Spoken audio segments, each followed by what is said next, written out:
start a new study today. 오늘부터 새로운 책을 시작하겠습니다. We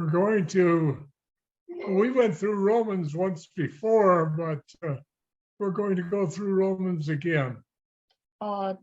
로마서를 지난번에 공부한 적이 있었는데요. 이번에 다시 공부하도록 하겠습니다. So,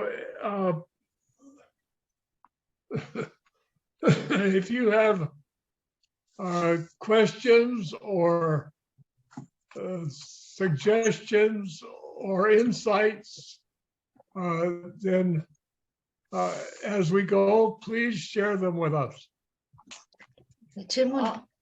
혹시 질문이나 그러니까 말씀드리고 싶으신 부분들이나 여러분들이 관찰 통해서 얻으신 부분들이 있다면은 우리가 이 진행하면서 부디 공유해 주시기를 바랍니다.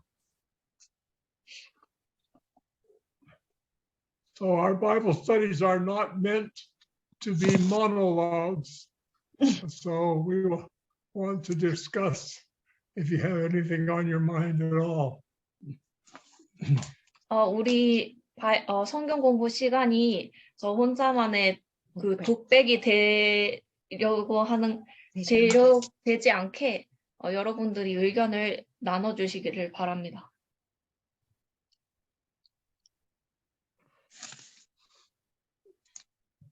So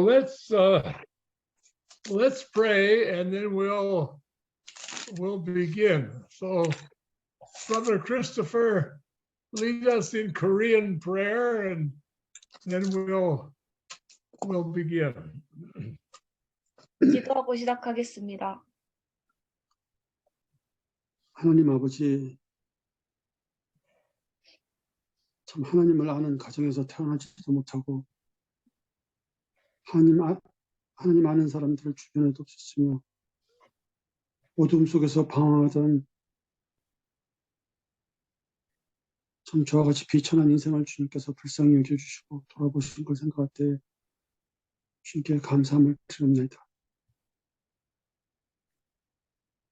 제가 아직 죄인되었을 때에 아직 하나님을 알지 못하며 인생의 시궁창 속에서 방황하고 있을 때 주님께서 친히 저를 불쌍히 여겨주시고 찾아오신 것을 생각할 때 주님 감사함을 드립니다. 저 같은 비천한 인생에 주님께서 거듭나게 하셨으니 주님께서 이 말씀을 통해서 많은 영혼들에게 좀 주님의 빛 가운데로 나올 수 있게 주님 도와주시옵소서. 모든 말씀 사임하신 주 예수 그리스도의 이름으로 감사하며 기도드립니다. 아멘.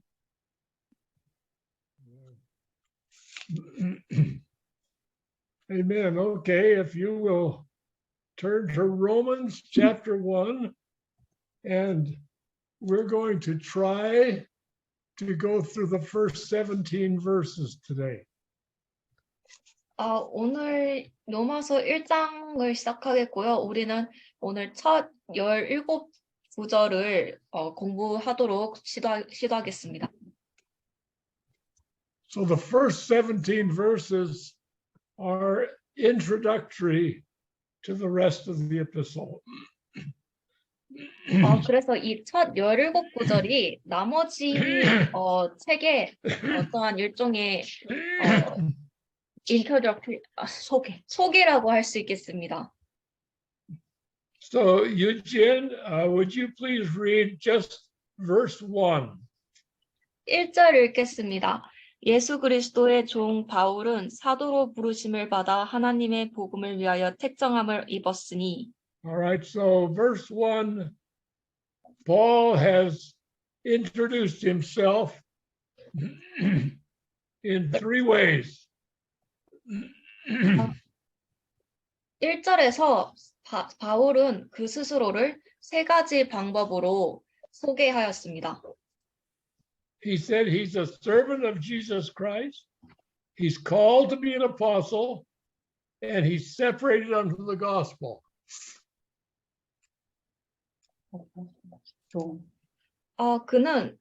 그가 예수 그리스도의 종이라고 소개를 하였고요. 그가 사도로 부르심을 받았다고 소개를 하였고요. 그리고 또 복음을 위하여 택정함을 입었다고 소개를 하였습니다.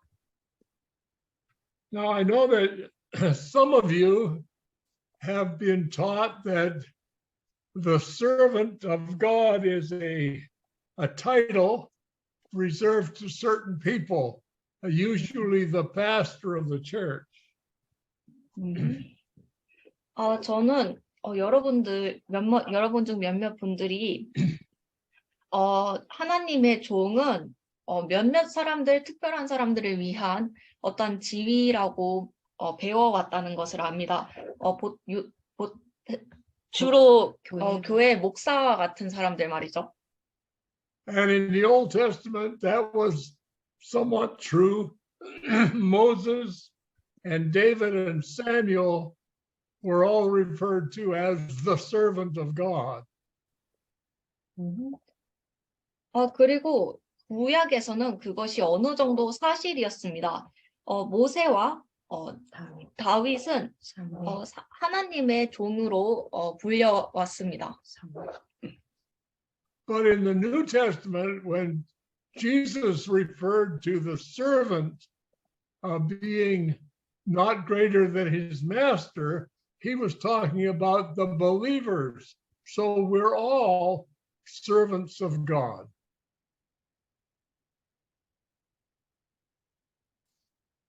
그러나 신약에서 예수님께서 종들이 그의 주인보다 위대하지 않다는 것을 말하였을 때 그는 믿는 자들, 우리를 묻는 자들을 향해서 지칭을 한 것이었습니다. 그래서 우리 모두가 하나님의 종입니다.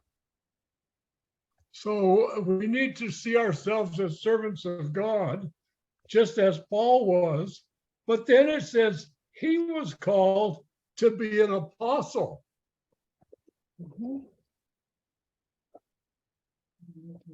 그래서 우리는 우리 스스로가 우리 스스로를 하나님의 종으로서 볼 필요가 있습니다. 사도 바울이 그러했듯이 말이죠. 그러나 거기서 더하여 사도 바울은 사도로 부르심을 받았다고 이야기를 합니다. That's a specific calling. Not everyone is called to be an apostle, but an apostle is a sent one. 그리고 그것은 아주 특정적인 부르심입니다. 모든 사람들이 사도로 부르심을 받지는 않습니다. 그러나 사도로 부르심을 받은 사람들은 보내진 사람들입니다. Now, we sometimes think that Paul was an apostle from the day that he was converted, but that's not true. Sorry, could you repeat that again?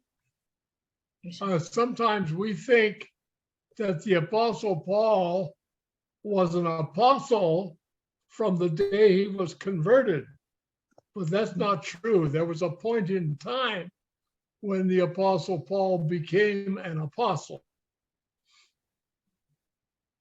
우리는 때때로 사도 바울이 그가 그리스도인으로서 바뀐 직후부터 사도였다고 생각을 할 때가 있습니다. 그러나 그것은 사실이 아닙니다. 그가 사도가 된 시기는 그가 사도가 된 시기는 그리스도인으로 바뀐 이후의 일입니다. 이후로부터 어느 정도의 지난 일입니다. So I'd like you to turn in your Bible to Acts chapter 13. 저는 여러분들이 사도행전 13장으로 가주시길 바랍니다. Okay, and Eugene, if you would read the first three verses of chapter 13. 사도행전 13장의 1절부터 3절까지 읽겠습니다. 안디옥 교회의 선지자들과 교사들이 있으니 곧 바나바와 니게르라 하는 시므온과 구레네 사람 루기오와 분봉한 헤롯의 젖동생 마나안과 및 사울이라. 주를 섬겨 금식할 때에 성령이 가라사대 내가 불러 시키는 일을 위하여 바나바와 사울을 따로 세우라 하시니 이에 금식하며 기도하고 두 사람에게 안수하여 보내니라. Okay, now notice that there was this gathering of these 5 men from the church of Antioch. 저 여기서 이 안디옥 교회에서 이 5 사람들의 모임이 있었다는 것을 주목해 주세요. And what does it tell us that they were? It says they were prophets and teachers. 그리고 거기서 그들이 무엇이었는지에 대해서 우리에게 어떻게 말해주는지를 주목해 주세요. 그들은 예언자, 선지자와 그리고 선생들이라고 하였습니다. And in 2 Timothy chapter 1, the Apostle Paul identified himself as a teacher. He said, I'm a teacher of the Gentiles. 그리고 디모데 후서 1장에서 우리는 사도 바울이 그 스스로를 선생으로 교사로 지칭하는 것을 볼 수 있습니다. 그가 이방인들의 교사라고 선생이라고 이야기를 합니다.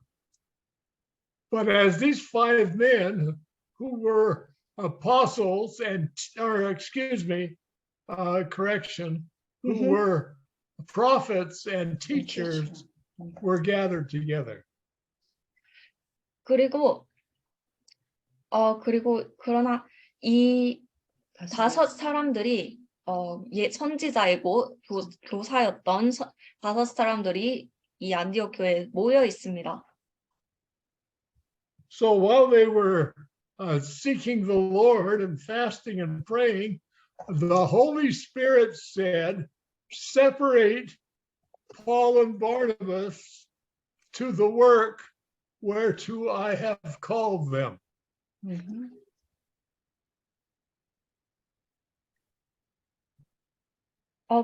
그리고 그들이 주님을 쫓는 동안에 그들이 주님을 쫓아 금식하고 기도하는 동안에 성령이 그들에게 바울과 바나바를 따로 세우라고 합니다. 그들이 하나님께서 주시는 일을 위하여 말이죠. So we know that by ministry gift,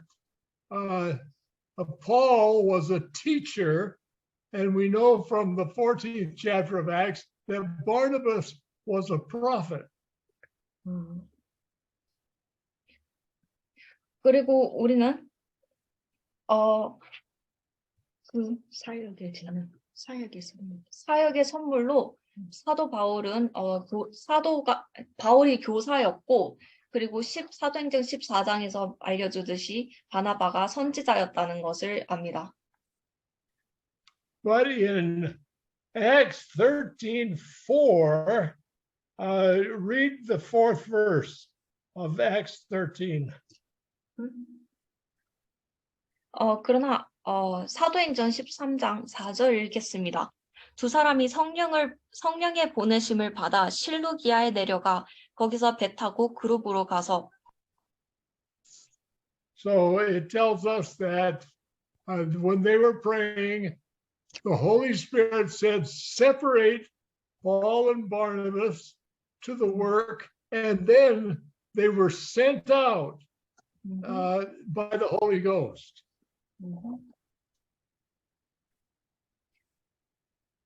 그래서 그것은 우리에게 말해줍니다. 그들이 기도를 하였을 때 성령이 그들에게 바울과 바나바를 따로 세우라고 말을 하였고 그리고 그들이 성령에 의해서 보내졌다는 것을 말해줍니다.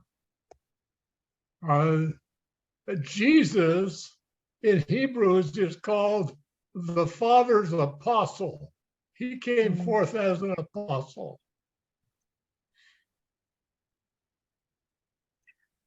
그리고 예수는 히브리어로 사도들의 아버지라고 불립니다. 그래서 예수 그리스도께서는 사도로 또한 오셨습니다. So Jesus was the apostle of the Father.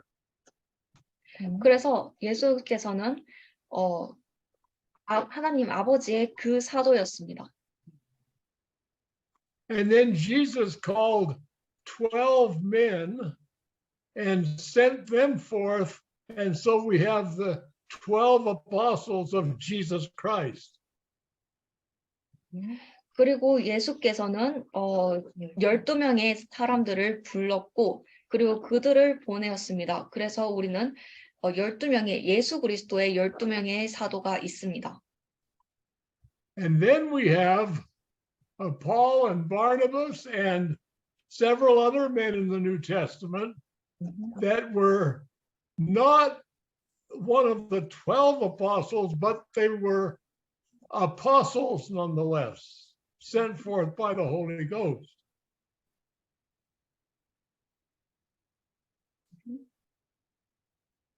그러나 그래서 우리는 사도 바울과 그리고 바나바가 있었고요. 그리고 신약에서 몇몇의 다른 사람들이 있었습니다. 그 사람들은 12사도 중에 한 명은 아니었으나 그러나 이 땅의 사도로서 성령의 부르심을 받아 보내졌습니다. So apostle actually means one who is sent. 그래서 사도란 사실 보내진 사람을 말을 합니다.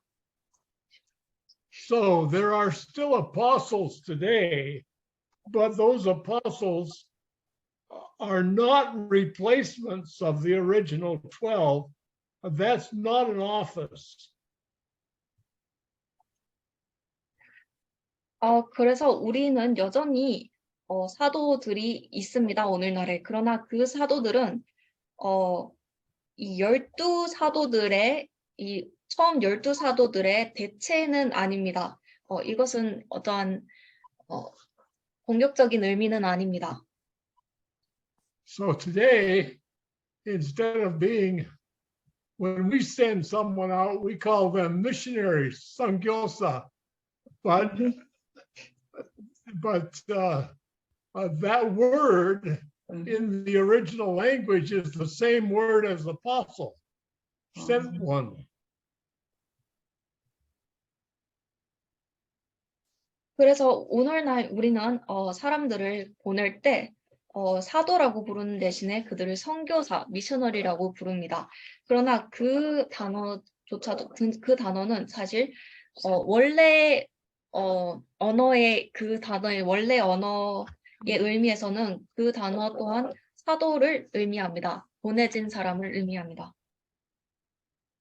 And the reason I wanted to say that and make that clear is because today, sometimes when we think of apostles, we zero in on those 12 men that Jesus sent out, but there are actually 18 named apostles in the New Testament.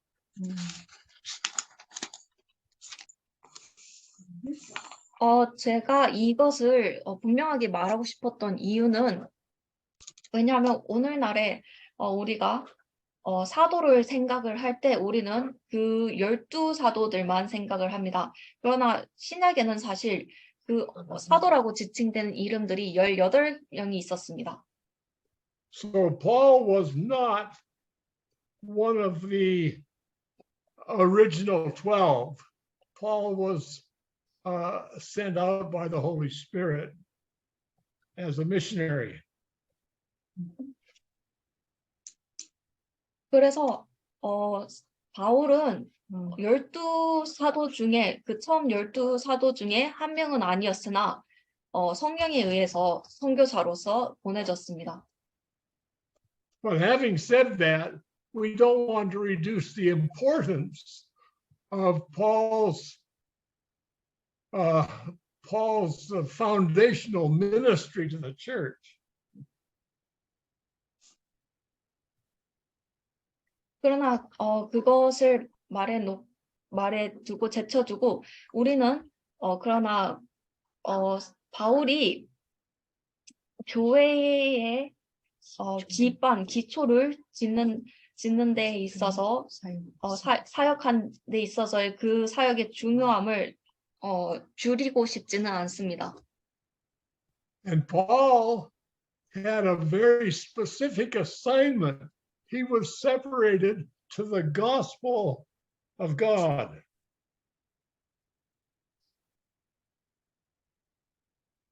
그래서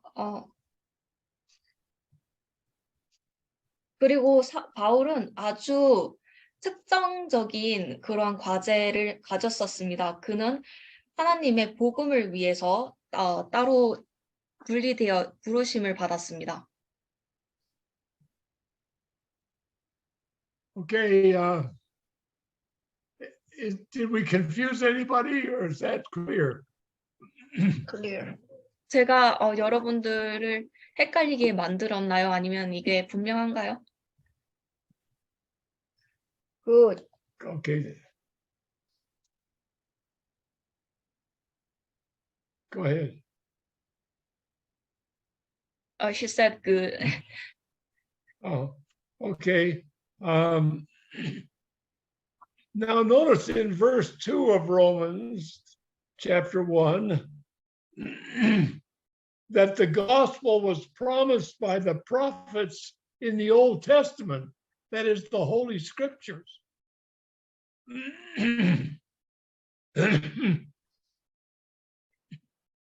그리고 로마서 1장으로 다시 돌아가서 1장 2절에 이 복음이 하나님의 선지자들로 말미암아 성경에 미리 약속하신 것이라고 이야기하는 것을 주목해 주세요.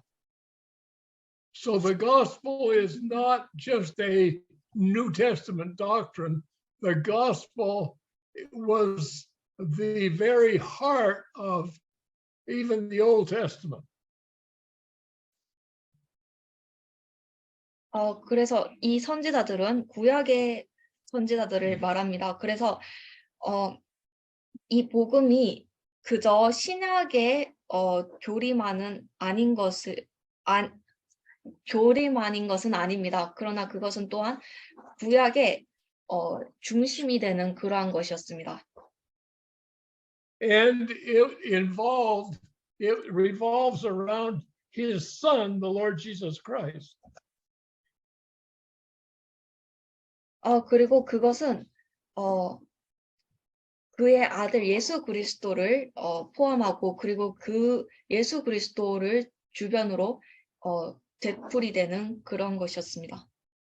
So now, Eugene, would you read the first 6 verses 1 through 6? 1절부터 6절까지 읽겠습니다. 예수 그리스도의 종 바울은 사도로 부르심을 받아 하나님의 복음을 위하여 택정함을 입었으니 이 복음은 하나님이 선지자들로 말미암아 그의 아들에 관하여 성령에 미리 약속하신 것이라. 이 아들로 말하면 육신으로는 다윗의 혈통에 나셨고 성결의 영으로는 죽은 가운데서 부활하여 능력으로 하나님의 아들로 인정되셨으니 곧 우리 주 예수 그리스도시라. 그로 말미암아 우리가 은혜와 사도의 직분을 받아 그 이름을 위하여 모든 이방인 중에서 믿어 순종케 하나니 너희도 그들 중에 있어 예수 그리스도의 것으로 부르심을 입은 자니라. 아멘. Okay. So we've got all this information in these first 6 verses. We know who's writing it, the Apostle Paul. We know who he is. He's the apostle of the gospel, laying out the foundations.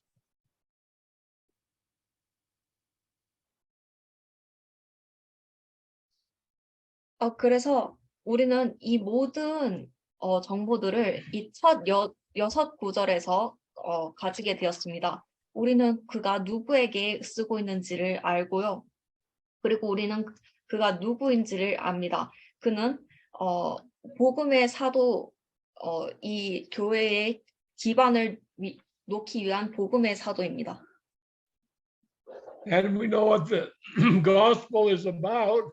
The gospel concerns Jesus Christ. We know that he's the seed of David according to the flesh.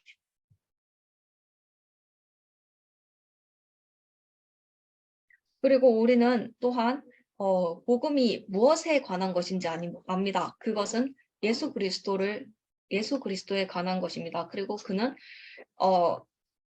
육신에 따르면 다윗의 자손입니다.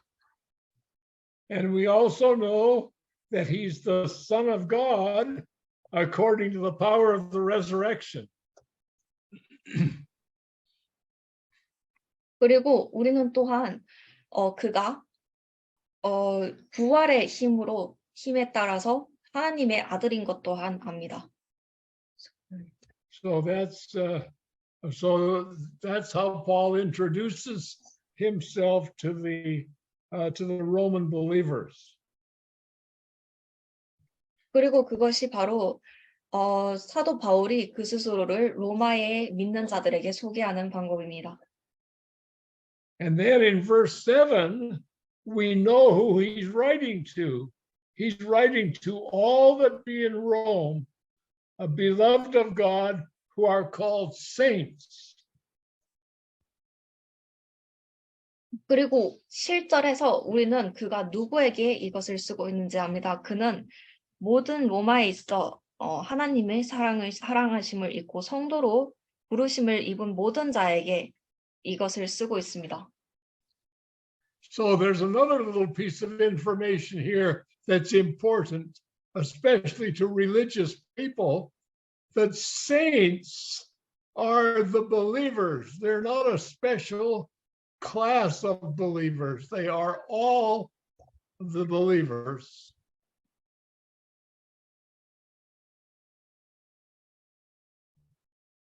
Sorry, what you say in the first? 성도. Yeah, a saint is not a special class of believer. All the believers are called saints. 그래서 그는 여기서 우리에게 알려줍니다. 성도라는 것은 모든 믿는 자들을 지칭합니다. 그것은 어떠한 특별한 계층의 믿는 자들이 아니고 그것은 모든 믿는 자들을 말합니다. So before you were saved, you were a sinner. Now that you're saved, you're a saint. 그래서 여러분들이 구해지기 전까지는 구원받기 전에는 여러분들은 죄인이었습니다. 그러나 여러분들이 이제 구원을 받았으니 여러분들은 성도인 것입니다. Okay, so that's any questions or discussion about that? About Paul or about who the saints are? 여기까지 질문이나 어떤 하시고 싶은 말씀들이 있으신가요? 사도 바울에 대해서라든지 이 성도의 정의에 대해서 말이죠.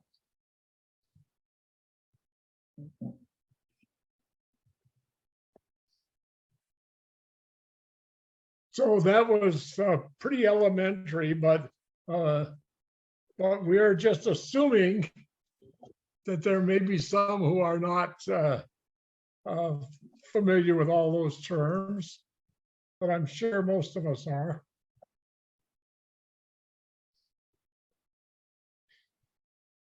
이것은 꽤나 기초적인 이야기지만 저는 단지 여러분들 중에 몇몇 분들은 이러한 이야기와 익숙하지 않을 수도 있다고 생각을 했습니다. 그러나 저는 여러분 대부분들이 이것들을 아주 잘 알고 계신다고 확신합니다. Read verse 8, Eugene. 8절 읽겠습니다. 첫째는 내가 예수 그리스도로 말미암아 너희 모든 사람을 인하여 내 하나님께 감사함은 너희 믿음이 온 세상에 전파됨이로다. So what do we learn from that verse? 그래서 우리가 이 구절에서 무엇을 알 수 있나요? 무엇을 배울 수 있나요?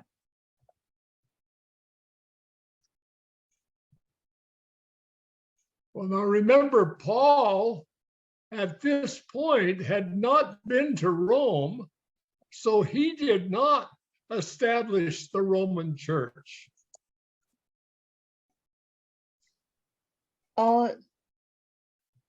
기억해 주세요. 바울이 이 시점에서는 로마에 간 적이 없습니다. 그래서 그가 로마의 교회를 세우지 않았습니다. In fact, by the time Paul's writing this letter, the church at Rome was known throughout the whole world, it says.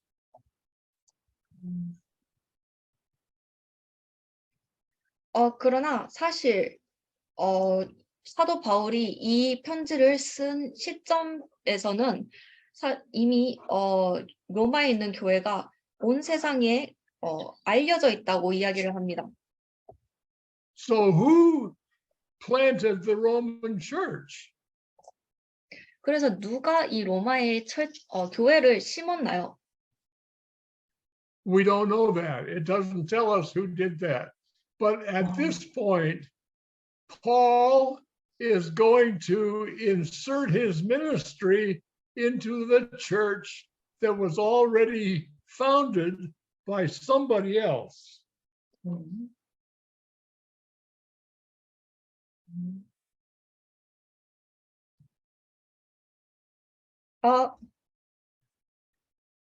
그래서 그러나 우리는 그것을 모릅니다. 왜냐하면 그것이 누구인지는 여기서 어디에서 말하지 않기 때문입니다. 그러나 이 시점에서 사도 바울은 그의 사역을 이 교회 다른 누군가에 의해서 세워진 이 교회에 그의 사역을 하러 갈 것이었습니다. So Paul had for a long time wanted to go to Rome and meet these Roman believers.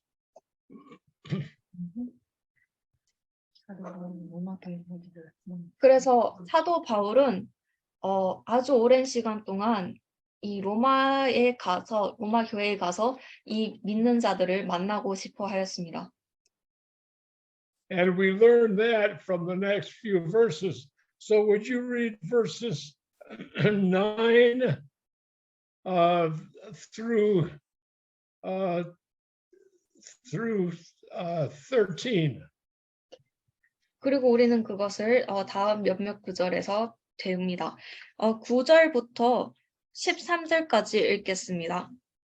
내가 그의 아들의 복음 안에서 내 심령으로 섬기는 하나님이 나의 증인이 되시거니와 항상 내 기도에 쉬지 않고 너희를 말하며 어떠하든지 이제 하나님의 뜻 안에서 너희에게로 나아갈 좋은 길 얻기를 구하노라.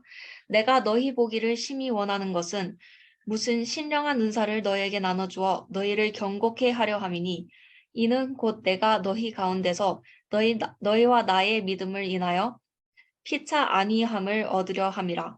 형제들아, 내가 여러 번 너희에게 가고자 한 것을 너희가 모르기를 원치 아니하노니 이는 너희 중에서도 다른 이방인 중에서와 같이 열매를 맺게 하려 함이로되 지금까지 길이 막혔도다.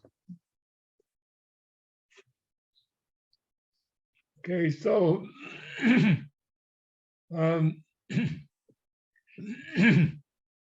so Paul says, I long to see you. And the reason he longs to see them is because he wants to impart to them some spiritual gift. 그래서 사도 바울은 여기서 너희를 보기를 심히 원하였다고 이야기를 합니다. 그리고 그가 그들을 보기를 심히 원하였던 이유는 바로 이 무슨 신령한 은사를 그들에게 나눠주기를 위하여입니다. But I don't think Paul is speaking about like imparting to them the gift of healing, or the gift of knowledge and so forth. I think he's saying, I have things on my heart I want to give to you. So we don't want to interpret this to mean that the Apostle Paul was the giver of the gifts of the Spirit that he talks about in 1 Corinthians. He's talking about imparting to them some kind of spiritual information that would be a gift in building up the church.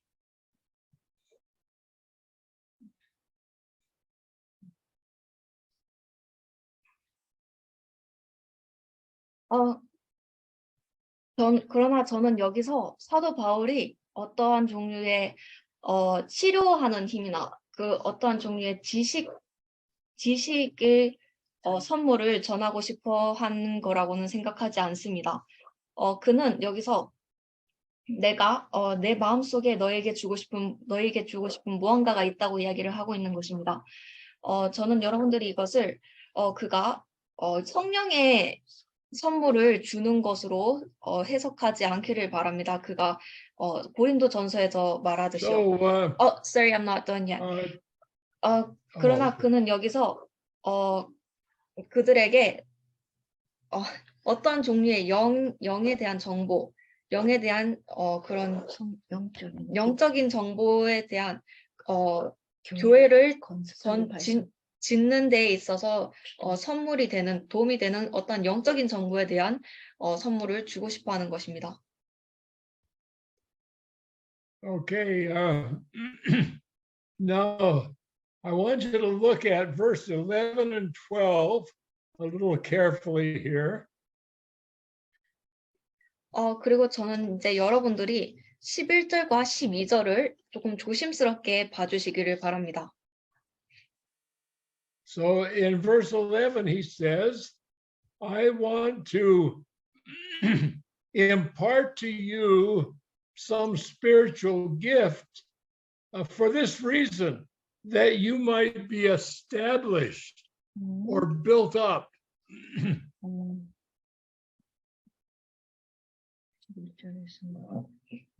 11절에서 그는 이렇게 말합니다. 내가 너희에게 어떤 영적인 선물을 주고 싶은데, 왜냐하면 너희가 설립되기를 바라기 때문이다. But then in verse 12, he makes it clear that this is not a one-way street. He not only wants to minister to them, but he also wants to be comforted by them, by their mutual faith. In other words, it's not just a one-way street. They have something to impart to each other.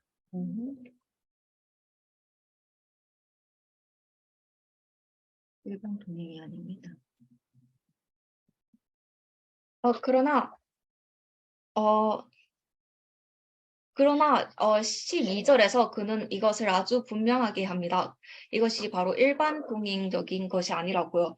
그는 그들에게 사역을 하고 싶어 할 뿐만 아니라 그 또한 그들로부터 안위를 얻기를 바랍니다.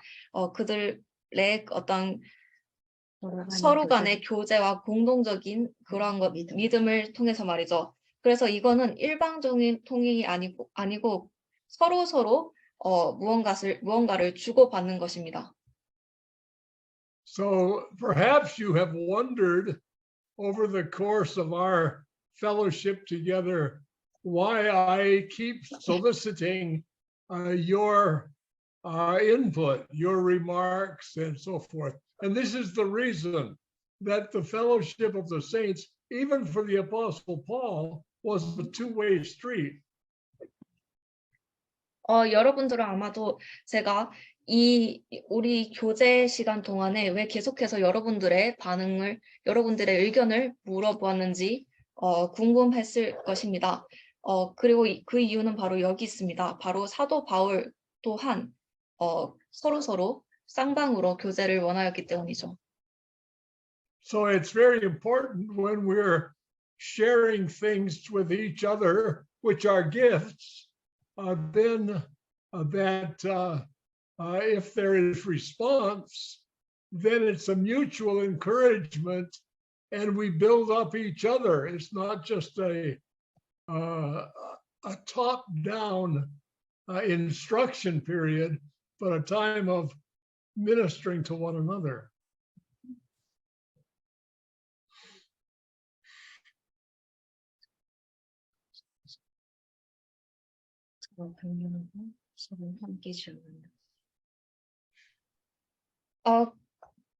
그래서 이것은 서로 서로의 그 선물을 나누는 것이 아주 중요합니다. 그리고 서로의 응답을 받는 것이 아주 중요합니다. 그럼으로써 그것이 서로 격려가 되고 그리고 서로를 지어나가는 과정이 되기 때문입니다. 그래서 이 시간이 그저 저만의 지시하고 가르치는 시간이 아니고 그러나 이 시간은 서로를 위하여 사역을 하는 시간입니다. Does that make sense to you? 이것이 여러분들에게 이해가 되시나요? 가능한 많이 질문해 주시고 많이 참여해 주시면 형제님이 훨씬 더 이렇게 힘을 얻고 교제하는데 좀 피곤하지 않으시다 그러시더라고요.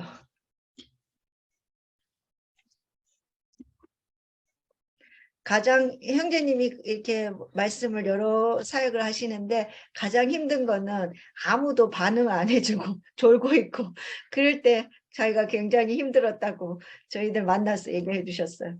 그래서 가능하면 어떤 질문이든지 자유롭게 해주시고 또 반응을 듣고 이렇게 하시는 게 좋으시다고. She was talking about how you felt very tired when you don't get any responses from your students. So she was encouraging them to ask questions and respond more. Amen. Yeah. Amen. All right. Okay, well, then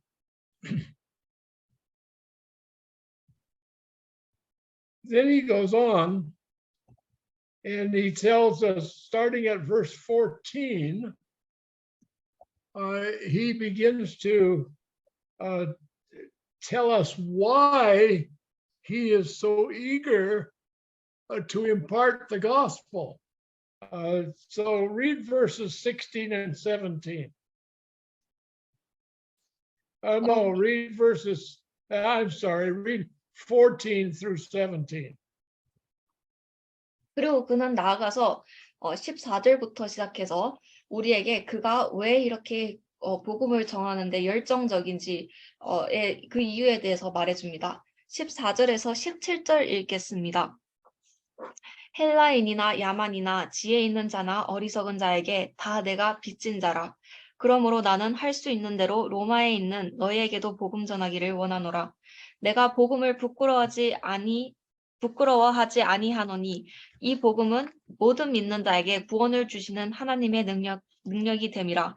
첫째는 유대인에게요 또한 헬라인에게로다. 복음에는 하나님의 의가 나타나서 믿음으로 믿음에 이르게 하나니 기록된 바 오직 의인은 믿음으로 말미암아 살리라 함과 같으니라. All right, these are important verses because they expose to us the heart of the Apostle Paul in his desire to preach the gospel to them.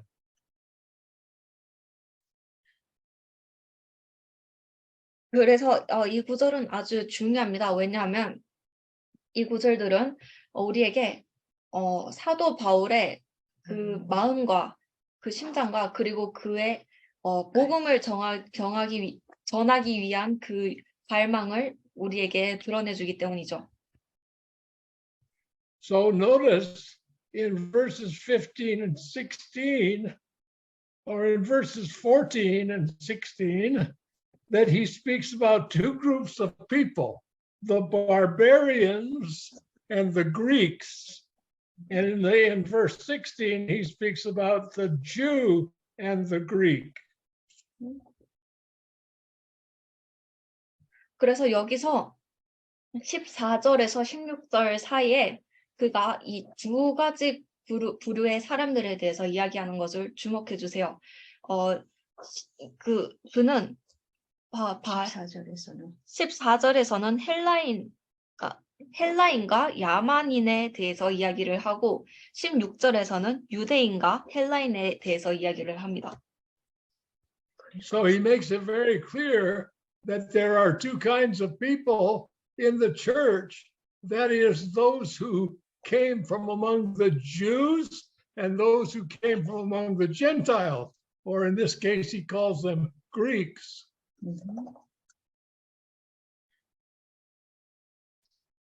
그래서 그는 아주 분명하게 합니다. 교회 안에 두 부류의 사람들이 있다는 걸요. 첫 번째 부류는 유대인으로부터 온 사람들이고, 그리고 다른 사람들은 이방인으로부터 온 사람들입니다. 그리고 이 경우에는 그가 헬라인이라고 지칭을 하고 있죠. So in verse 14, he talks about the Greeks and the barbarians. What is a barbarian? 그리고 14절에서는 그가 헬라인과 야만인에 대해서 이야기를 하고 있습니다. 이 야만인들이 누구인가요? some kind of people who are not educated and then they're kill the animal and eating the raw fish, raw meat, that kind of People who People- are far from civil or any kind of like modern society. Are they? Okay, Yeah. well, far away from the civilization. okay. Interpret your answer to the rest of the people. 이 야만인이란 이렇게 문명 사회에서 조금 멀리 떨어져 있고 좀 단절된 곳에서 삶을 살아가고 있는 그런 사람들을 말한다고 제가 방금 얘기를 했고요. Okay, actually, what Paul is really speaking about is those who understand each other's language and those who do not. So he talked about, this may be long, but I think I need to put it in one thought. In Corinthians, he spoke about, if I speak in tongues in the church, then, and nobody understands me, then I'm a barbarian to those who don't understand what I'm saying. So he uses the word barbarian. I don't know how that's in Korean, but he uses that word barbarian to mean people who do not understand each other's language and cannot communicate with each other.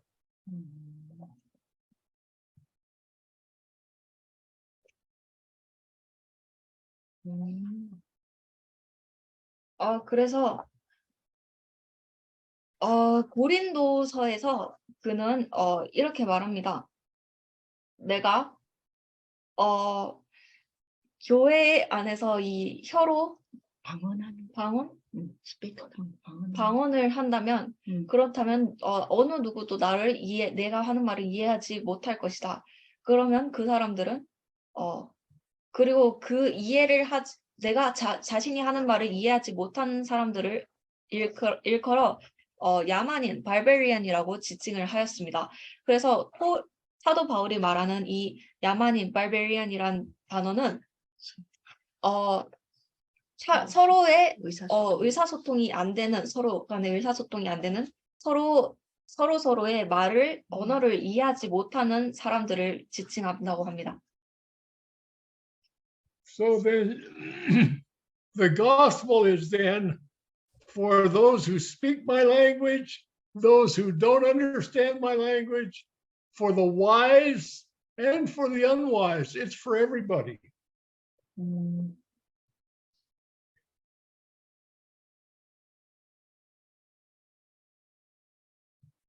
그래서 복음이란 그러므로 우리의 언어를 하는 사람들을 위한 것이고 또한 우리의 언어를 알아듣지 못하는 사람들을 위한 것이고 또한 지혜로운 사람들을 위한 것이며 또한 지혜롭지 못한 사람들을 위한 것입니다. 그러므로 이 복음이란 모두를 위한 것입니다.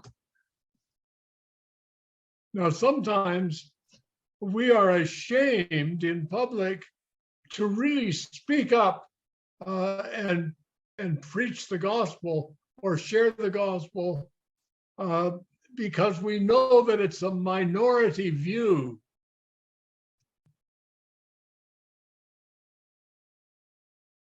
그러나 때때로 우리는 공공장소에서 대중들에게 정말로 목소리를 높여서 이 복음에 대해서 전하고 나누는 것에 대해서 부끄러워하고는 합니다. 왜냐하면 우리는 이것이 소수의 시점이라는 것을 알기 때문이죠. But Paul says, I'm not ashamed to preach the gospel because it's the power of God unto salvation to everyone who believes it.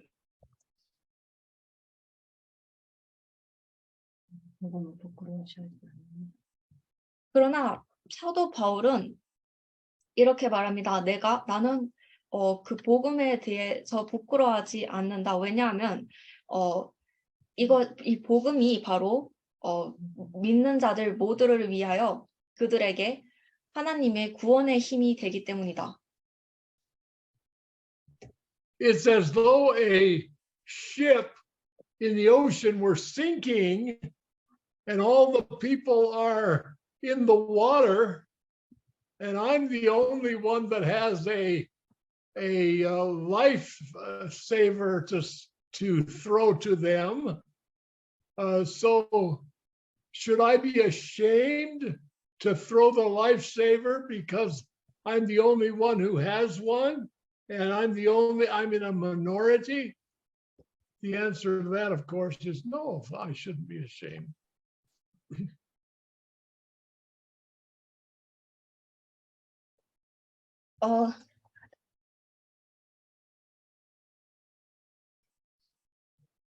그래서 만약에 그리고 또한 말합니다. 배가 깔아앉고 있는데 그리고 또한 말합니다. 한 배가 바다에서 깔아앉고 있을 때, 그리고 모든 사람들이 물에서 허우적대고 있을 때, 그리고 만약 내가 삶을 가지고 있는, 생명을 가지고 있는 오로지 한 사람이라면 그들의 생명을 구할 수 있는, 그들의 생명을 던질 수 있는 오로지 한 사람이라면 내가 그 생명을 던지는 것에 대해서 부끄러워해야 할까요? 왜냐하면 제가 그러고 있는 단 한 사람이기 때문에요. 그 질문에 대한 답은 바로 아니요, 저는 부끄러워하지 않습니다입니다. So the Apostle Paul had a revelation of the gospel, which was the power of God unto salvation. And he said, I'm not ashamed of it. I'll preach to the barbarians, to the Jews, to the Greeks, to the wise, to the unwise, to everybody.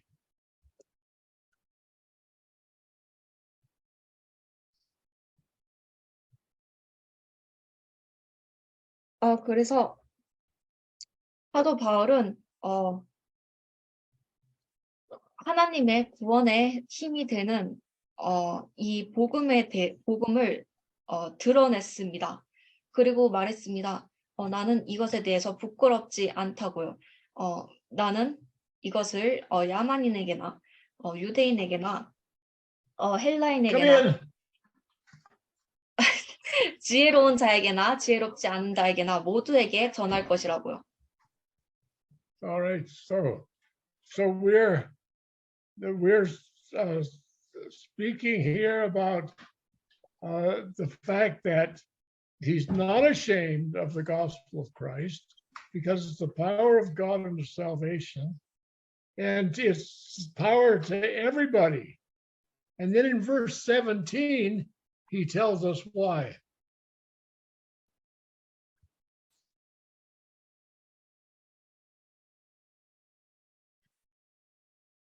그래서 우리는 여기서 사도 바울이 그리스도의 복음에 대해서 부끄러워하지 않은 것에 대해서 말했고요. 왜냐하면 그것이 모두에게 하나님의 구원의 힘이 될 것이기 때문이죠. 그리고 그는 그것에 대한 이유를 17절에서 말합니다. Okay, so read verse 17, and then we're going to discuss that, and this is where we're going to end today. Verse 17. 17절을 읽고요. 이것에 대해서 토론을 해보고 그리고 여기까지 하겠습니다. 17절 읽겠습니다. 복음에는 하나님의 의가 나타나서 믿음에 이르게 하나니 기록된 바 오직 의인은 믿음으로 말미암아 살리라 함과 같으니라. Okay, so in the gospel, the righteousness of God is revealed.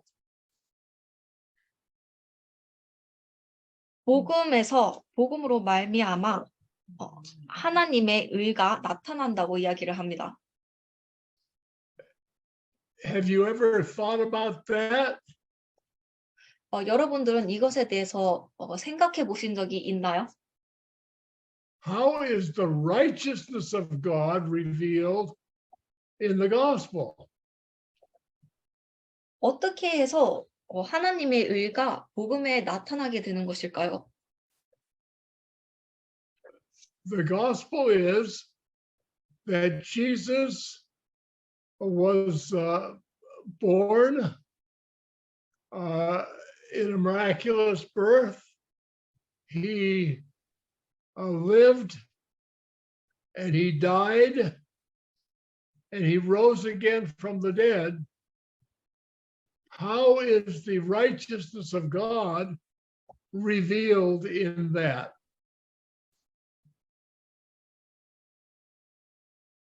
복음은 예수께서 기적적으로 탄생을 하셨고, 그리고 그가 살았으며 죽었으며, 그리고 죽음으로부터 다시 부활하신 것을 이야기합니다. 그러면 그것이 어떻게 하여 하나님의 의를 나타내는 것일까요?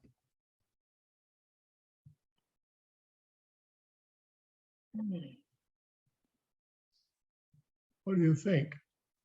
어떻게 생각하시나요?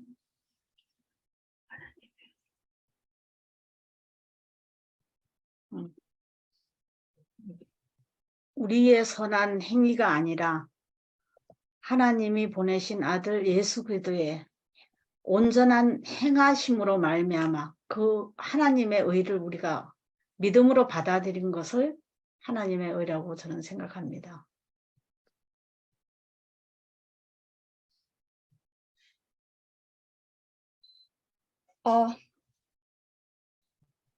She said because it's done not by our good works, but by his son Jesus Christ's work that we received God by faith, and she thinks that's God's righteousness.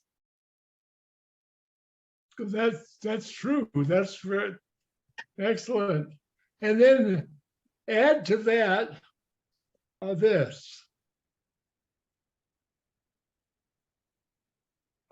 When God gave the law, there was a requirement, and it says that the wages of sin is death. Well, if God did not require what Jesus did on the cross, then he would have been unrighteous because he did not require a penalty for sin.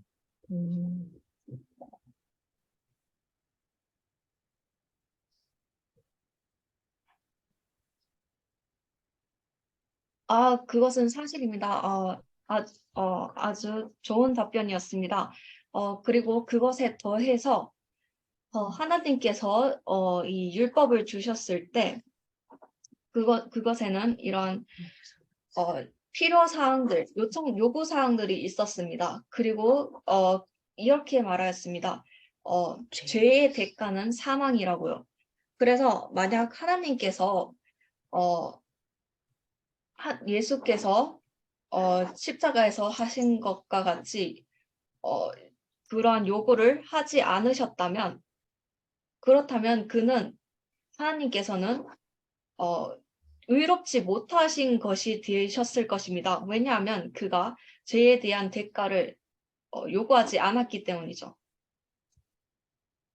But the evidence of God's righteousness is that he required that even though he was the only one that could pay it, yet he still required the penalty for sin in order that we might be justified.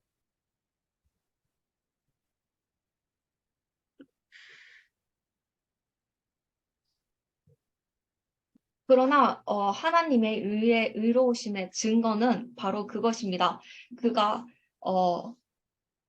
비록 그 하나님 한 분께서만이 그 죄에 대한 대가를 치르실 수 있으신 분이었음에도 불구하고 그가 여전히 그 죄에 대한 대가를 요구하셨다는 것 말이죠. 그럼으로써 우리가 정당하게 되기 위하여 말이죠. But you and I can't comprehend that except by incremental revelation. That is, we live from faith to faith and from one place of understanding to the next and the next. And so we grow until we finally come into the full understanding of the righteousness of God in the gospel.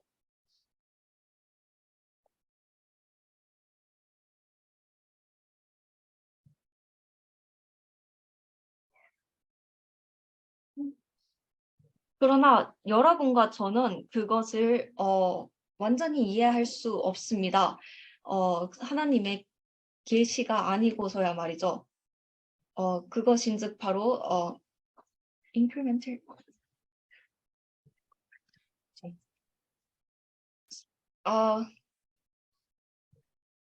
그러니까 개별 단계적인 계시가 아니고서야 말이죠.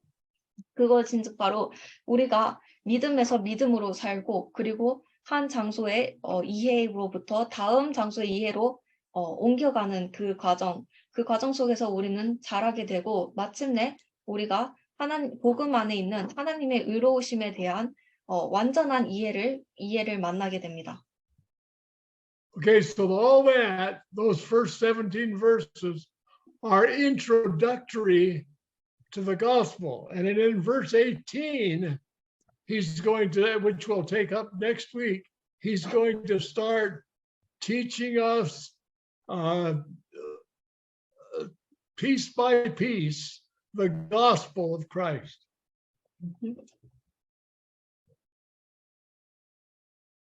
그래서 여기까지 17구절이 바로 이 복음에 대한 소개였고요. 그리고 18절부터는 우리가 다음 시간부터 시작하게 될 18절부터는 그가 우리에게 그리스도의 복음에 대해서 한 조각 한 조각씩 가르치게 될 것입니다. So just in summary today, to summarize what we've said, we read who the Apostle Paul is and how he became an apostle. 그래서 오늘 이야기한 것들에 대해서 오늘 읽을 것들에 대해서 요약을 하자면 우리는 사도 바울이 누구인지에 대해서 읽었고요. 그가 어떻게 해서 사도가 되었는지 그것에 대해서 읽었고요. And we read there that the gospel is all about Jesus Christ. It's not about us, it's about Jesus Christ. 그리고 우리는 또한 복음이 오로지 예수 그리스도, 전부 예수 그리스도에 관한 것이라는 것을 또 읽었습니다. 그것은 우리에 관한 것이 아니고 예수 그리스도에 관한 것입니다. Okay, just a second. I've lost my audio here. Hold on a second. I'm going to change speaker.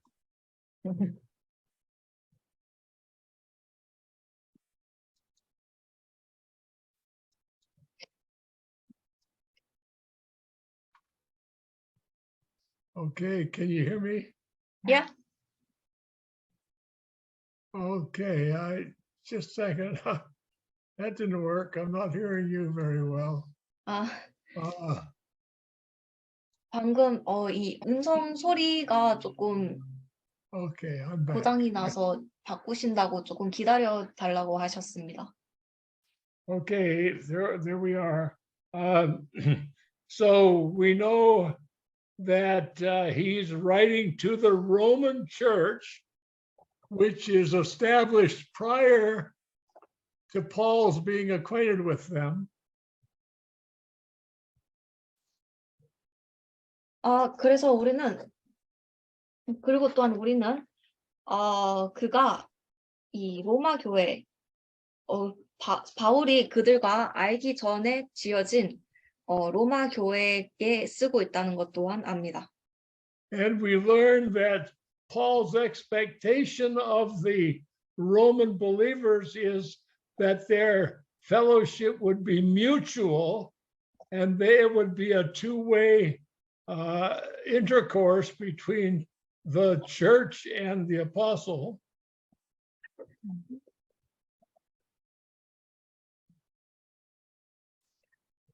그리고 또한 우리는 배웁니다. 사도 바울의 로마에 믿는 자들에 대한 기대, 그러한 예상이 그들이 상호작용하는 사귐, 교제가 있을 것이고, 그리고 교회와 사도 사이에 상방통행의 교제가 있기를 기대한다는 것을 우리가 배웁니다. And we learned that Paul was a debtor in his mind. He was a debtor to the Greeks, to the barbarians, to the Jew, to the wise, to the unwise. In other words, the gospel was for all people.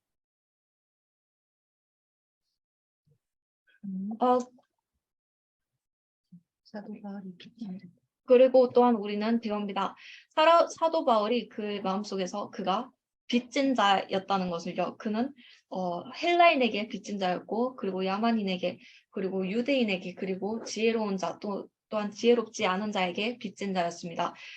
그래서 다른 말로 하면 복음이 모두를 위한 것이라는 것을요.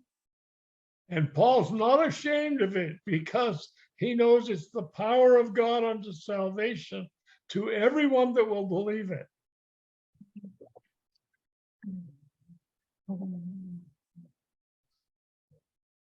그리고 사도 바울이 그것에 대해서 부끄러워하지 않습니다. 왜냐하면 그는 모든 믿는 자들에게 있어서 모든 믿는 자들에 있어서 그 복음이 하나님의 구원의 힘이 되는 것을 알기 때문이죠. All right, so we and then the final thing we learned was that God has revealed his righteousness through the gospel. 그리고 마지막으로 우리가 배운 것은 하나님께서 그 복음을 통하여 그의 의로우심을 드러내셨다는 것입니다.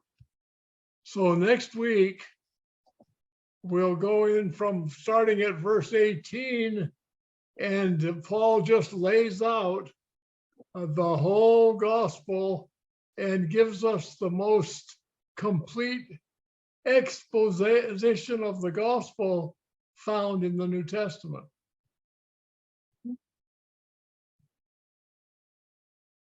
그래서 다음 주에는 18절부터 시작하여 사도 바울이 우리에게 전체 복음에 대한 복음의 전체를 보여줍니다. 그리고 우리에게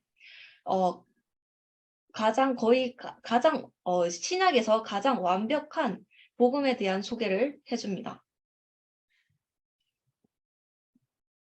Okay, I'm going to stop there.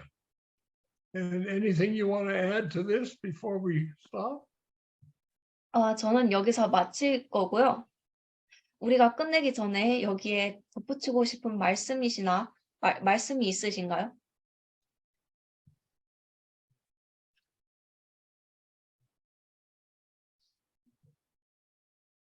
아까 말씀하실 때 신약에 사도가 18명 그러시는 것 같아요. 그거에 대해서 조금 다시 설명. So she has a question. You said there's 18 apostles in New Testament, right? And she wants more details about it. Oh, okay. Well, there were the 12 apostles, and of course, Judas fell by transgression. So then there were only 11 apostles.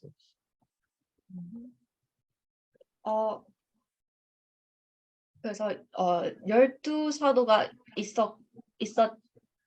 있었는데요. 그러면 있었지만 당연히 유다는 그의 죄로 인해서 실패를 하였고요. 그래서 오직 11명이 남아 있었습니다. So in the upper room, Matthias was added to that number, and there were again 12 apostles. 그래서 그 이후에 Matthias, sorry, I have to look at what Matthias is in Greek. So that was Acts chapter 1. Yeah. And then in chapter 13, there are two more apostles added. One of them is Paul, or called Saul, and the other is Barnabas. 그래서 마티아스 마티아라고 하면 되니까 사도행전 그 11명의 사도가 된 이후에 마티아스 아마 한국말로는 마티아가 다시 더해져서 12제자가 다시 되었고요. 그것이 사도행전 1장에 나옵니다. 그리고 사도행전 13장에 이르러서 사도 바울과 바나바가 더해지게 됩니다. So Paul was not one of the 12 apostles, but he was a special apostle with a special revelation. And he is called, according to the 13th chapter of Acts, an apostle of the Holy Ghost.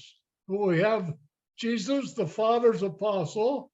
The 12 apostles are the apostles of the Son, Jesus. And then the other missionaries or apostles, which are ongoing, are the apostles sent out by the Holy Ghost. And that's what we would call missionaries today.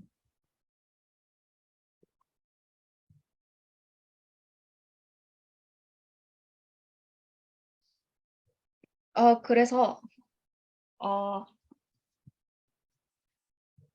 사도 바울이 비록 그 12제자 중에 12사도 중에 한 명은 아니었지만 그는 특별한 계시를 받은 특별한 사도였습니다. 그리고 그는 사도행전 13장에 따르면은 성령의 부르심을 받은 성령의 사도로 불렸습니다. 그래서 우리는 예수 그리스도 하나님 아버지의 사도이신 예수께서 계시고요. 그리고 예수님의 사도이신 12사도가 있고요. 그리고 그 성령의 부르심을 받은 성령의 사도 계속되는 성령의 사도가 된 그 또 다른 선교사들 사도들이 있습니다. 그리고 그것이 바로 우리가 오늘날의 선교사라고 부르는 사람들입니다. 15명인데. Do you remember all the other missionaries' name who are called by the Holy Spirit? Oh, I can look them up. Two of them are in the last chapter of Romans. Um, um,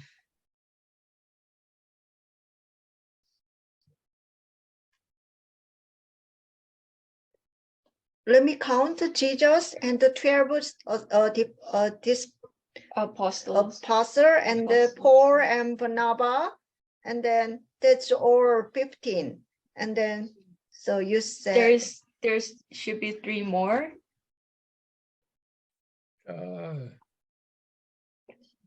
well, we've got the Apostle Paul and Barnabas yeah. in there. That makes 14. Mhm. And then in Romans chapter 16, Mhm. it tells us about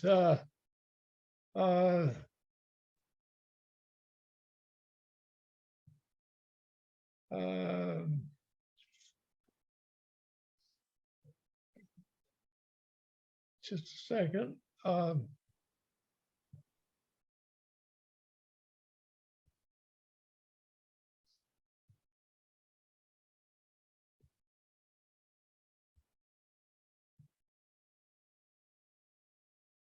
바울 바나바까지 14명이잖아. 마띠아, 바울, 바나바. Okay, in verse 7 of 16, Andronicus and Junia, my kinsmen and fellow prisoners, who are of note among the apostles, who also were in Christ before me.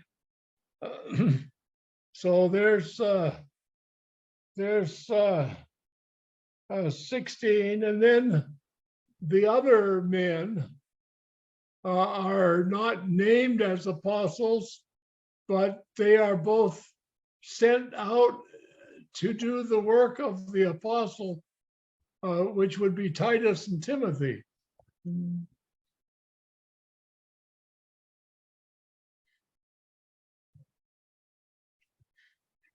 그래서 사도 바울하고 바나바까지 하면 14명이고요. 그리고 로마서 16장 7절에 보면은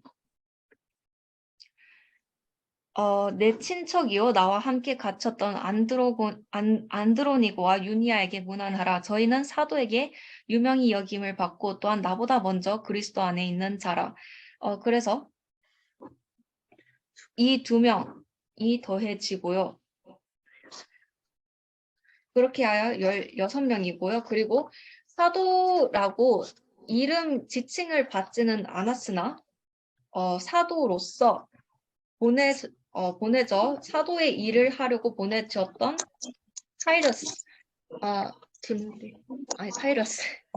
디모데와 디도가 있습니다.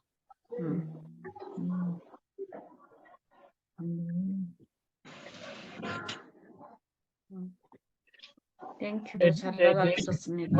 What about the 70 that Jesus sent out?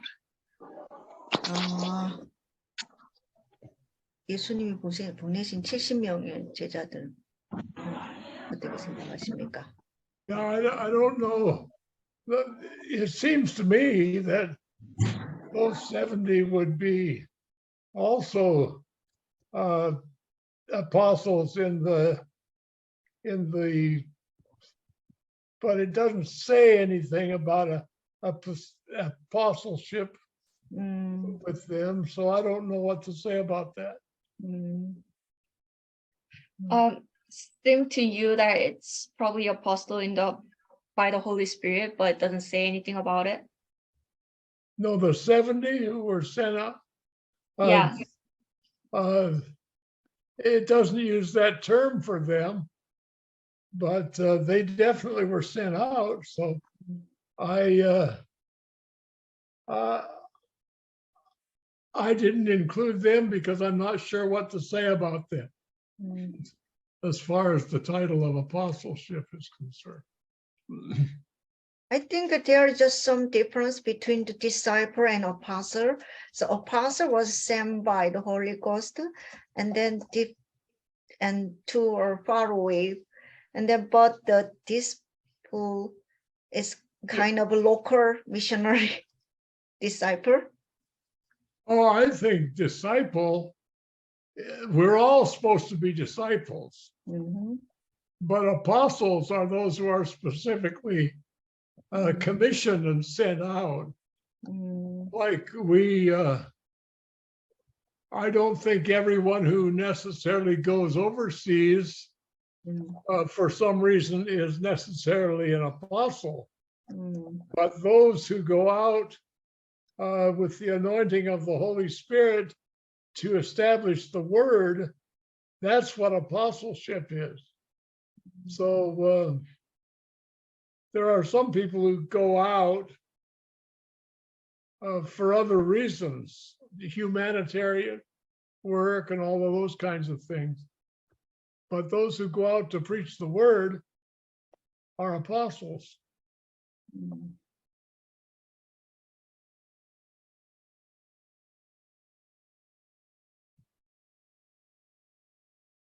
You see, we're working with two languages here, but in English, missionary is derived from the Latin interpretation of apostle. In Greek, it's apostolos, and in Latin, it's missionarius. So we have adopted the Latin term for missionary, which in its root is exactly the same word as apostle in the Greek. So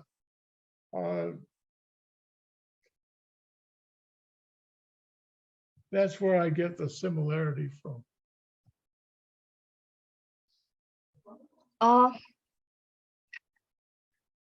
예수께서 보내신 70명의 제자들에 대해서 먼저 이야기를 하자면, 지경재님이 말씀하시기로는 생각하기에 이 70명은 보내진 것은 맞는데, 근데 그들의 그런 사도적인 일에 대해서는 어떠한 것도 언급된 바가 없어서 잘 모르시겠어서 거기에 따로 숫자를 추가하진 않으셨고요. 그들에 대해서는 어떻게 말을 해야 될지 잘 모르시겠다고 합니다. 그리고 그들이 사도로 지칭되진 않았지만 확실히 보내졌던 것은 맞기 때문에 잘 모르시겠다고 합니다. 그리고 제자라는 단어에 대해서 disciple. 우리는 모두가 제자이지만은 제자로 생각이 되는데, 그렇지만 사도는 조금 다르게 특별히 보내지기 위해 임무를 받은 사람들을 말합니다. 저는 우리가 반드시 꼭 필요적으로 해외에 나가서 사도가 된다고는 생각을 하지 않습니다. 그러나 성령의 부르심을 받고 전도를 하러 복음을 전하러 보내지는 그러한 사람들을 보고 우리는 사도나 선교사라고 합니다. 몇몇 사람들은 인간적인 인류의 이런 여러 가지 이유로 나갈 수 있지만은, 그렇지만 복음을 전하기 위해서 나가는 사람들, 그런 사람들을 사도라고 하고요. 여기서 이제 오늘날에는 missionary라는 영어 단어와 apostle이라는 영어 단어, 이 두 가지를 쓰고는 있지만 사실 이 missionary 선교사라는 이 단어가 라틴어의 사도라는 단어로부터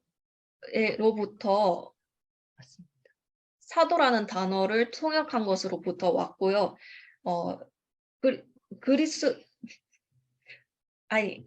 헬라의 사도라는 단어로부터 왔고요. 이 missionary라는 단어가.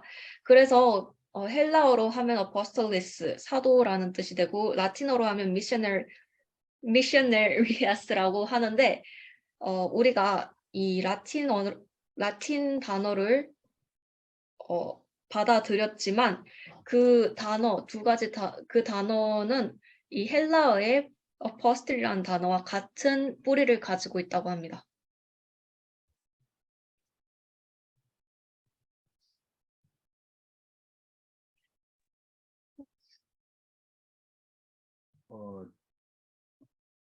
지금 제가 70명의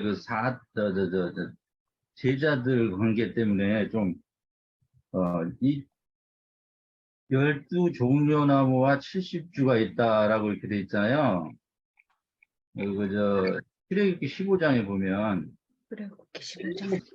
때 엘림에 도착했을 때 12샘물이 있었고 70주의 종려나무가 있는지라 거기서 그들이 물 곁에 장막을 치니라 이렇게 돼 있잖아요. 그리고 출애굽기 15장 몇 절? 15장 27절이요. 15장 몇 절? 네, 출애굽기 15장 27절. 네. 여기 보면 이제 이렇게 말씀이 돼 있고 예수님 때는 12제자가 있었고 70명의 사도가 있었고 70명의 또 제자가 있다라고 이렇게 말씀하셨잖아요. 그래서 이 출애굽기 15장 27절의 말씀을 보면서 그 수많은 사람들이 있는데 샘물 12개하고 70주 종려나무가 무슨 효과가 있었을까 이런 생각을 했었거든요. 그런데 혹시 왜 12샘과 70주의 종려나무가 있었다라고 기록을 하셨을까라는 생각을 해보게 됐어요. 이건 제 생각입니다만은 그리고 신약에 와서 12사도와 70명의 제자다 이렇게 기록한 걸 통해서야 이렇게 연결을 해보면서 거구나. 우리 교회 안에는 12사도 그러니까 생명의 말씀을 전하는 12사도가 우리 교회 안에서 뭐 누구나 말로 할 것이 아니라 그 12사도의 사도들이 있고 그들이 지금 우리 가운데서도 활동하고 계시다. 이 말씀을 전하는 분들이 있다. 누구라고는 제가 지칭을 하는 건 아닙니다. 그러나 그들이 있다라는 거죠. 어느 시기와 어느 지역을 막론하고 그리고 70주라고 하는 그 제자들은 말씀을 전했다 어쨌다 이런 말씀이 없잖아요. 그러나 70주라고 하는 이 제자들은 뭐를 했을까 그럼 교회 안에는 종려나무 이 자체는 우리 그 광야를 걸어가면서 뜨거운 태양을 가려주고 쉼을 주잖아요. 그래서 교회 안에는 우리가 신앙생활을 하면서 세상을 살아가면서 쉼을 주고 그곳에서 그러니까 교제할 수 있게 하고 마음의 평안을 주고 이러한 활동을 하는 그렇게 하나님이 쓰시는 자들이 있다. 제가 이제 그것을 그래서 12종려나무와 70주라고 표현을 하셨고 예수님도 12제자와 사도와 70명의 제자를 말씀하신 거고 그것은 지금 우리 이 현재에서도 누구다 지칭할 건 아니지만 그와 같은 역사는 성령님에 의해서 지금도 되어지고 있다라고 저는 그렇게 이제 이걸 봤습니다. 오케이. 뭐 굳이 다 알아두셨을 텐데 뭐 기육 선교사님이야 못 알아두셔도 되니까. Make it short to my daughter. We'll make it short. The summarize what you said. So he made a connection to that 70 disciples and 12 apostles to Exodus chapter 15 and chapter 15 verse 27. It says here, and they came to Elim, where were 12 wells of water and three score and 10 palm trees, and they camped there by the waters. 이게 70. 이게 70인가? So that's like 70 palm trees. So as he read the Exodus, he made this connection to why 12 wells of water and why 70 palm trees, and he made the connection to the Jesus 12 apostles and 70 disciples. And so then he believes that in the church, in any generation or any times, that there are 12 disciples preaching gospel and delivering the water of life. And then there's 12 apostles and 70 disciples in the church, providing the rest, comfort, and fellowship, just as a tree does. And he won't refer to a specific person because he doesn't know, but he believes that it's been done by the Holy Spirit at even today.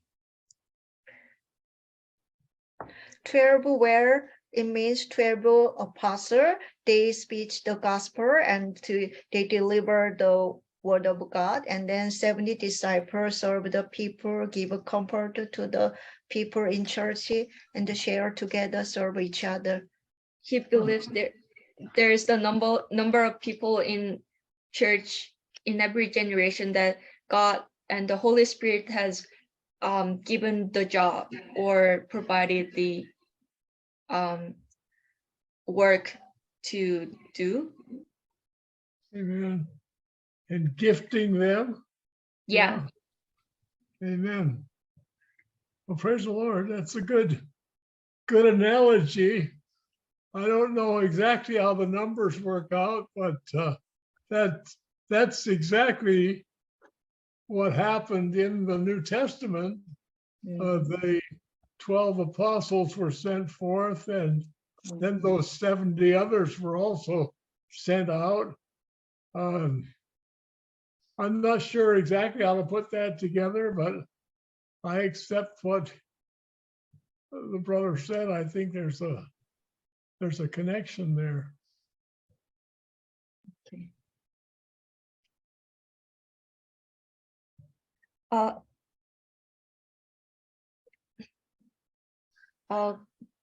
좋은 비교이신 것 같다고 이야기를 했고요.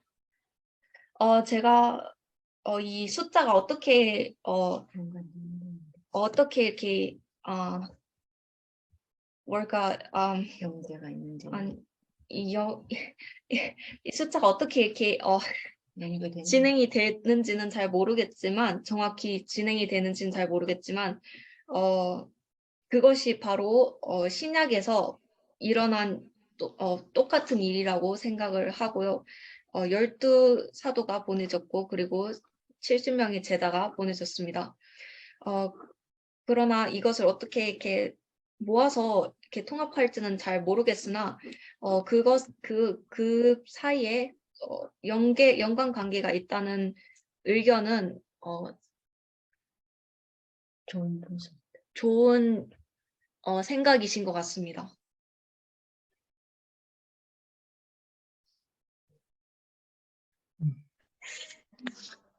저도 질문 하나 해도 될까요? 예. 네, 고해. 네, 말씀하세요. 몇 시까지 교제하는 건가요? 이제 끝났을 거예요. 거의 다 질문 받고 이제 마무리했습니다. 예. 질문해도 돼요? 예. 예, 오늘 어떤 형제님을 통해서 처음 오게 됐는데, 저는 그 기쁜 소식 선교에 여기 계신 분들 어떤 분들인지는 잘 모르겠지만, 기쁜 소식 선교에 나온 지 몇 년 됐고요. 그 뒤에 가정교회 모임 몇 년 하고, 그 다음에 뭐 침례교회 쪽 또 다니다가 몇몇 교회를 제가 방문했는데 복음적인 교회를 최근에 이제 그 브레드린 모임 형제교회라고 하더라고요.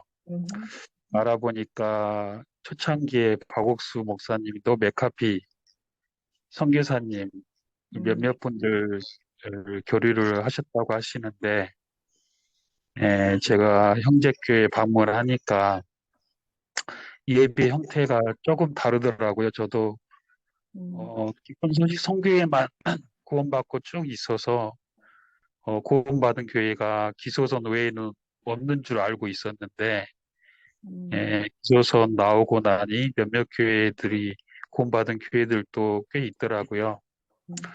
근데 브래드린 모임이 그 미국에서 그 맥카피 선교사님이 처음 오셔가지고 교회가 형성이 됐다고 했는데 제가 제일 궁금한 점은 매주 만찬, 매주 떡과 잔을 대하시고 그 다음에 두 번째 자매님들이 머리에 쓰는 거 너울, 수건을 머리에 너울을 쓰시고 그리고 자매님들의 남자에게 기소선에 있을 때는 사모님들이 형제들을 이렇게 가르치고 그런 부분도 있었는데 이쪽에서는 자매님들 일절 말씀 전하는 거, 형제님들한테 말씀을 가르치는 거 금지하고 그다음에 머리에 노를 반드시 써야 되고 근데 복음은 너무 확실한 거예요. 형제교회도 문제가 있는 교회들도 있지만 그렇지 않는 교회들도 있고 그래서 제가 그 허드슨 테일러 그 시절에 영국에서 어떤 선교사님이 중국에 선교를 가셨는데 그 선교사님 글에도 그 선교사님들끼리 이 자매가 말씀을 가르쳐야 되느냐 되지 않느냐 그 문제로 선교사님 굉장히 고민하시고 선교사님들끼리 나누시고 또 힘들어하시는 것들을 제가 글을 통해서 읽었는데 그 미국에서 오신 이거 브래들린 처치는 미국에서 어떤 형태의 모임으로 알려져 있고 혹시 딕 선교사님 그분 브래들린 처치 모임이 어떤 모임인지 아시는지 그리고 이렇게 정리하자면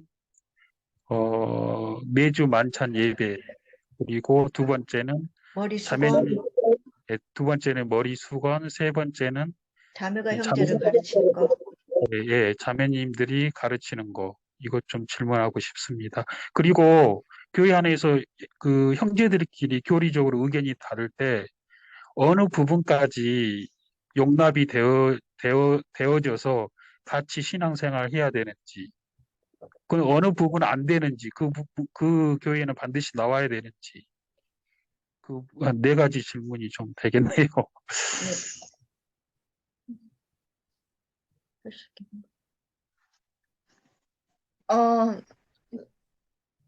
만찬 얘기는 Communion. 아니 무슨 만찬 얘기 Every week they have communion. 근데 그거를 왜 꼭 해야 돼? 매주마다 하는지. 매주마다 해야 되는지 이렇게 대부분 한 달에 한 번 정도 하는데 왜 아 매주 만찬을 하는지. So he has a question about so he recently started to go to Brethren Church and has question about their services. So he's asking if we need to have communion every week, or is it okay to have it once a month, or depending on the period of time, depending on the availability. And that's the first question. Second. Brethren Church usually the most of women have to put on scarf on their hair. And if sisters in Christ has to always wear the head covering when they worship God? And can sisters teach brothers in the church and preach gospel?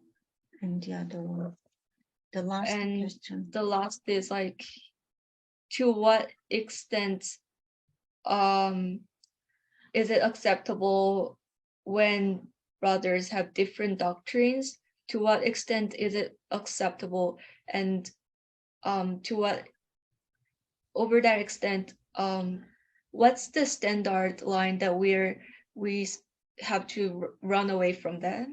Or we compromise each other, or we should get out of that meeting, that group. If we have a conflict between the brother, if we have the specific doctrine, we have different doctrine of the Bible. So how far we accept, how far we have to run out of that meeting. Well, you've asked just about everything you could ask. That's a lot of questions. Yeah, she gave a lot of four questions. One is the communion, and the other Head covering. Should the girls have the head covering, and also is it available for women to teach the brother? Okay, I guess each of those would be a study in themselves, but the first question, well, about breaking bread, the Bible doesn't tell us how often to do that. What it does tell us is, as often as you do it, then you're to recognize what you're doing. As often as you do this, you are proclaiming the Lord's death till he come. So I don't know, where we fellowship, we break bread every week, but there's a lot of fellowships, churches that are that we are connected to that don't break bread every week. So there's no laws in the New Testament, but as often as we do it, we're to recognize why we're doing it. We're remembering the Lord's death till he come. So I suppose in different places you would find different practices, but the one thing that we would have in common is the reason we do it is the same, regardless of how often we do it. 일단 얼만큼 자주 하는지는 성경에는 기록이 되어 있지 않지만 우리가 할 수 있는 한 자주 하는 게 좋다고 말씀하시고. 자주 하는 게 좋은 게 아니고,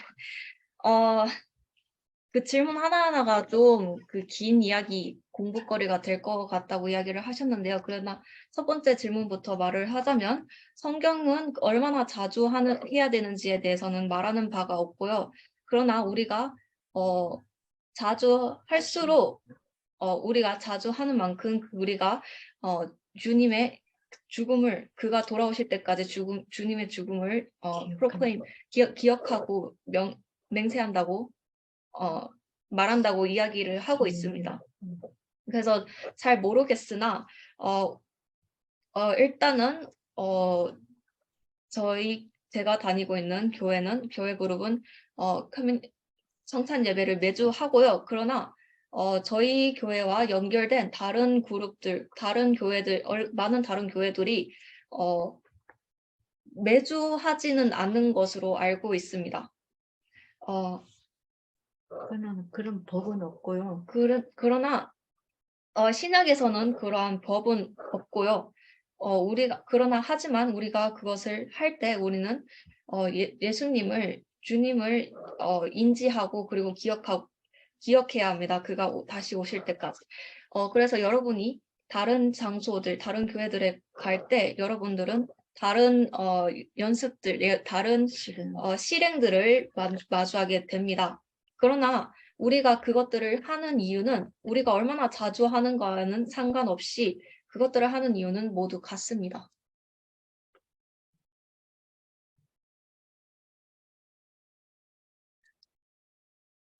As far as the head covering is concerned, I would never tell a woman not to cover her head if that's her conviction.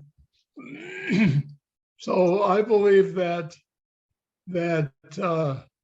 many women see that as an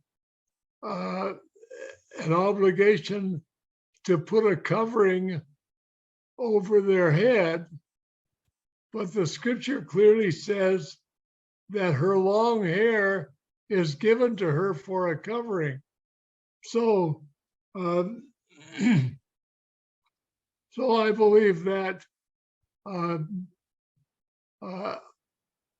if a woman felt convicted of the Lord and interprets that to mean that she should have an extraneous covering on her head, I would encourage her to do so because that's her conviction. But as far as a law that a woman has to put a head covering on, I don't see that in the scriptures. I see that her long hair is given her for a covering. So if she wants to cut her hair like a short, then I would think that she would be convicted to cover her head. But if she has long hair, then the scripture, right in that portion of scripture, says that that's given to her for a covering. So I would never require a woman to cover her head, but I would never tell her not to either, because then I would be telling her to violate her conscience. So it's kind of like the 14th chapter of Romans, where it speaks about those who eat meat and those who don't, those who celebrate one day above another, and those who don't. So there are areas in New Testament doctrine that allow for conscience, and I believe that would be one of them. What's the passage you mentioned? 로마서 14장. 로마서 14장. Romans chapter 14. Rome 14. Romans chapter 14. And what does it says about like 먹는 자는 먹지 않는 자. No, it's speaking of meat, eating meats and celebrating a certain day, but it's a similar admonition. So there's a room for I wouldn't tell somebody to violate their conscience. If they have that conviction, then I think they should we should not talk them out of it.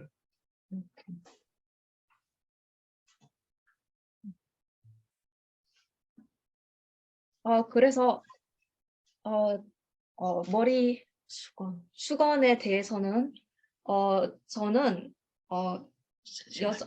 여성분들에게 그것을 쓰지 말라고는 절대 말하지 않을 것입니다. 만약 그것이 그녀의 확신이라면 말이죠. 제가 믿기로는 많은 여성분들이 그것을 머리에 그 수건을 쓰는 것을 어떤 일종의